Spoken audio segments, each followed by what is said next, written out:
Hello, welcome once again to my channel. So oftentimes when we are using the date functions, all right, and like so, as you can see on the video, we have our date, all right, and then it is date by the collision count. So we are looking at crashes, all right. But oftentimes what ends up happening is that when we are using the date function, we end up having the date arranged in any order. All right, so like the months, as you can see over here, normally it's supposed to be from January, February, March, April, May, June, July, August, September, October, November to December. But in this particular case, how are we saying it? We see it starts from January, then moves on to July, and then ends with February.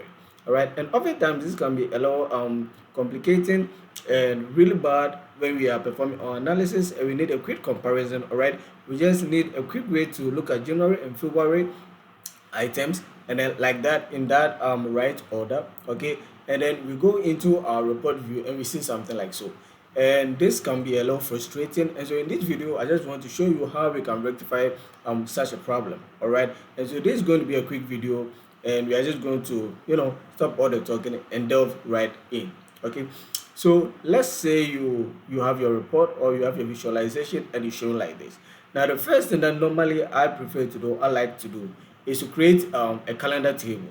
All right, because if you do not create a calendar table, then it's going to be really difficult for you to be able to do the changes.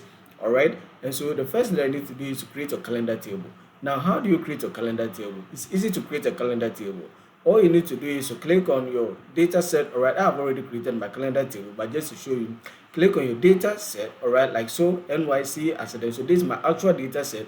This is just my measure table, all right, that I created, and then this is my calendar table. So I'm going to click on my actual data set, which has my date, all right, my date in it. All right, so this has my crash date in it, but I don't want to use this crash date because like so, if I have to bring this down to the date hierarchy, you can see that we are only having year, quarter, month, and day. All right, and we can use this in preparing what we want to do. Okay, and so I look at my my actual data set. All right, I see there's a date, and then I jump in to create my calendar table. Now in creating the calendar table, you simply need to select your data set, go to new table. All right, select new table. So you're going to click on new table, and it's going to create a new table for you. All right, and so this is the table that it created, all right, for me. So if I go here, you can see my table. So this is my calendar table. All right, good. So it's going to create a table for you, and in that table you are going to create your years, all right, your month, your weekdays. Like you are simply going to create a date function, all right, or you are going to create a date table. Okay, and so in creating that date table, now you need a main date table. All right, and in doing that, we can call that, some people call it dim table. All right, so if you've been watching a couple of videos on Power BI project, you're going to see things like dim table. All right, so the dim table is the same as a calendar table, and this is not a table that is already in the data set. This is a table that was created outside the data set. All right, and so we are going to create a table, and we are going to start from this. So this is going to be the first table that you create. All right, so date. Okay, so let's say let me just open a new, no, I've already created it, so it's going to be, so let's continue. So you are going to open, or you are going to create a date column. All right, and so the date column, we are going to call the date column calendar table. All right, and this is the DAX function that we are going to use. We are going to use calendar, the min, and then the max. All right, in creating our calendar table. Now, if you've been watching my videos, calendar tables are something I use a lot, and they are easy to create. All right, so we are simply going to employ the service of the calendar function, all right, together with the min function and then the max function. All right, so that we can get the minimum date in that table. All right, so in this table, the crash table, which is found in NYC as then. All right, so the minimum date in that table. All right, and then we are going to go all the way to getting the maximum date in that table. All right, and so if the date start from January, we are going to get the data set from 1st January that year. So it could be 2026, 2026, 2020, 2019, 2018, whatever. In this case, our date table. All right, so if I'm to show you right here, um right here, and let's go to like so. Right, if you are to come here, you are going to see that our year start from 2020. All right, our year start from 2020, so we only have 2020 in our year, in our year table. All right, and so if we've understood that our year is only 2020, then if we come here and create our calendar table, you are going to see that the year is only 2020.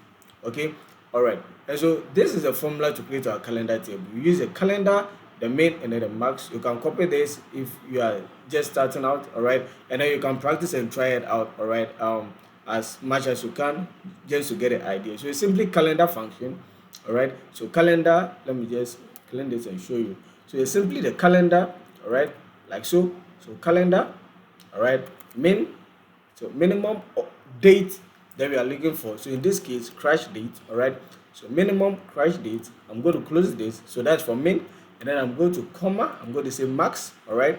So max, and again crash date, all right, like so.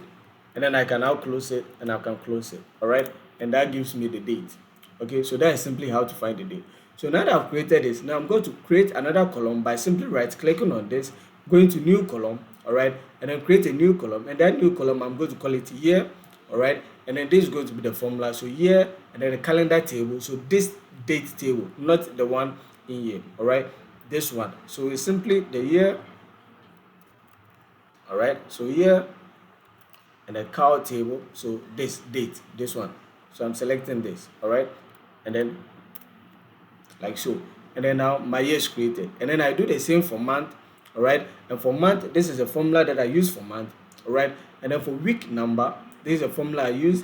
And then now I'm going to come to the month name and use the format, all right, so that I can get the month name, all right.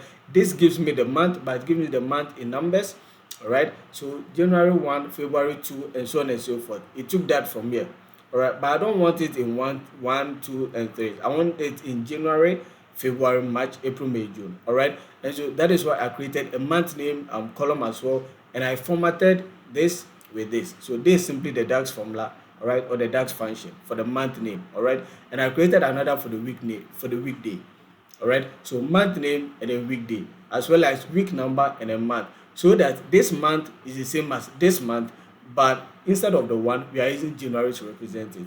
And then this weekday is the same as this week number here, but instead of the numbers, we are using the actual dates to represent it. Do you understand? I hope this is clear, all right. And so now that we have this, now if I'm to come here and I'm saying this, what you simply need to do is to go to your table, all right. So look at this carefully. So I'm going to go to my calendar table over here, and what I'm simply going to do is that for the month name, I'm going to come to sort by, select sort by, and I'm going to sort by the month, all right, because the month name is the same as the month, all right. The month name is the same as the month, just that the month name, I'm using the name of the month themselves, and then for the month, it's just the numbers that we got from the calendar date table. Hello, I'm Meshak here, and still in the course of the video.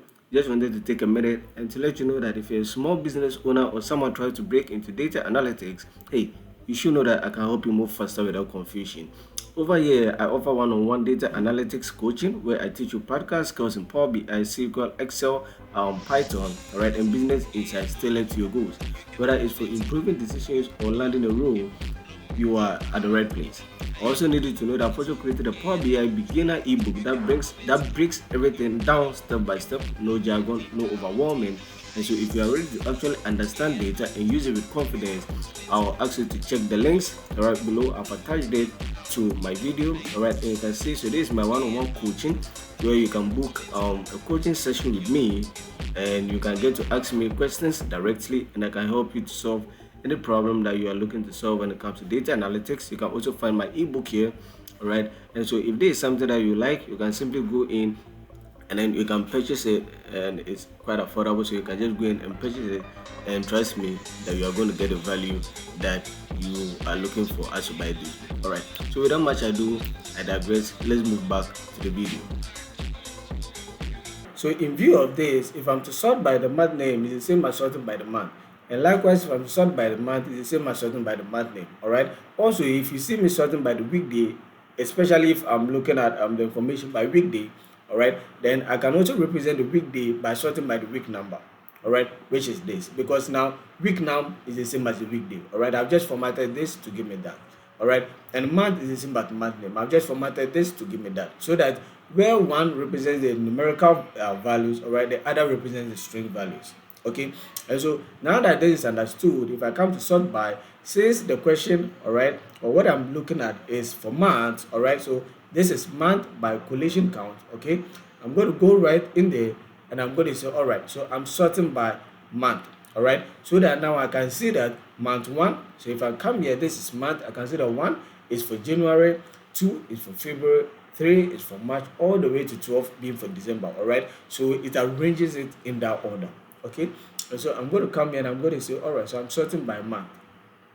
All right, so once I sort by month, if I'm to go back, I'm going to say like this. So now it's been sorted over there, but you can see we are still having some problems right over here. It's simple. Once you fix that and you come here, you still see it happening like this, all right, or popping up like so. Simply click on this, go to sort axis, all right, and then sort by month.